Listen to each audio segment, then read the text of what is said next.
bilis. Malapit na tayo. Sira, no? Madali lang naman to ayusin na. Nakalimutan mo na ba ituro sa'yo ni Mama? Ate, pwede ba? Huwag mo na nga babanggitin si Mama. Hindi na siya babalik, no? At kung ayaw niya na sa atin, ayoko na rin sa kanya. Loy, ano ka ba? Siyempre, babalik pa si Mama, oh. Huwag tayong mawawala ng pag-asa, okay?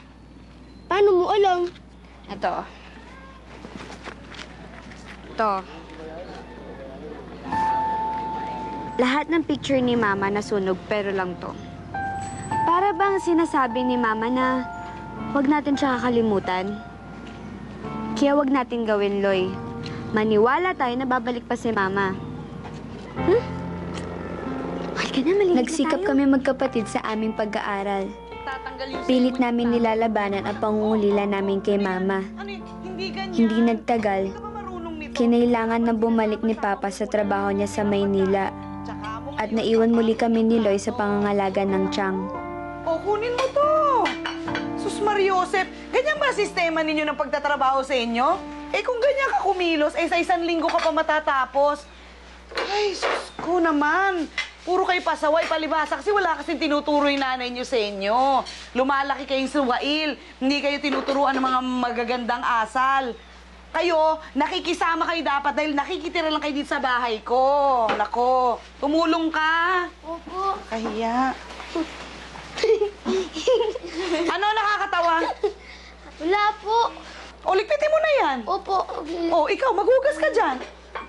Tulala kayong dalawa. Ate, oh.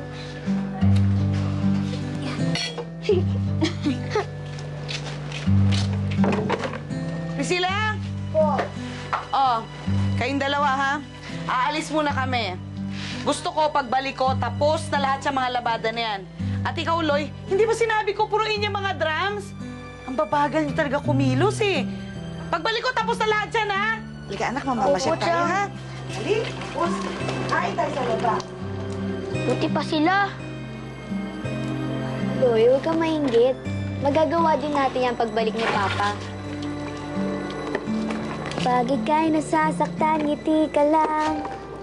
Pag ika'y naiiyak, ngiti ka lang. At kahit ano pa man ay ngiti ka lang.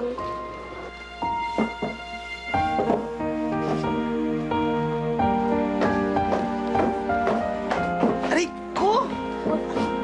Muntik na akong aksidente. Tatanga-tanga ka kasi. Hindi ka kasi gumagamit ng utak. Wala kang manang-mana ka sa nanay mo. Tama na po, Chang. Wala naman mong kasalanan si ate. Sobra na ho kayo. Ano? Ano? Ano sila? Chang! Akong sobra-sobra? Ha? Hayaan niyo na lang po Ako? sila, Ha? Chang. Sorry na po. Kasalanan ko po. Talagang kasalanan mo. Naku, ha?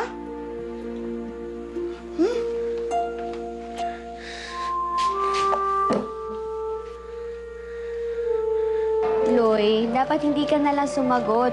Alam mo naman ganun talaga si Chang. Madada. Dapat ganito. Pasok sa kanan tenga, labas sa kaliwa. Ganun lang palagi, ha? Tama ba yung parati na lang ganun, ate? Hahayaan lang natin. Hindi tayo lumalaban. Eh kung siya nga, tsahin natin siya eh. Kadugo natin siya. Pero, ginaganito niya tayo. Di ba nga sabi ni Mama, kailangan maging mapagbigay tayo. Maging mabait tayo. Lagi mo naman sinasabi yan eh. Bakit si Mama? Naging mabait ba siya nung iniwan niya tayo? Loy. Hoy, Loy! Tara na! Sige, ate. Muna na ako. Mahuli na ako sa klase. Hoy! Tara na!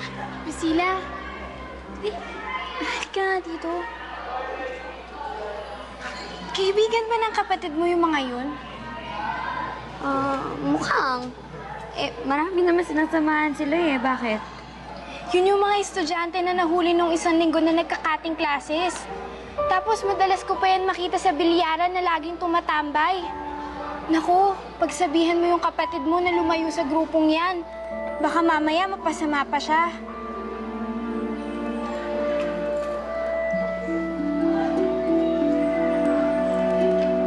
Baka naman napapabayaan mo ng pag-aaral mo dahil dyan sa mga kaibigan mo.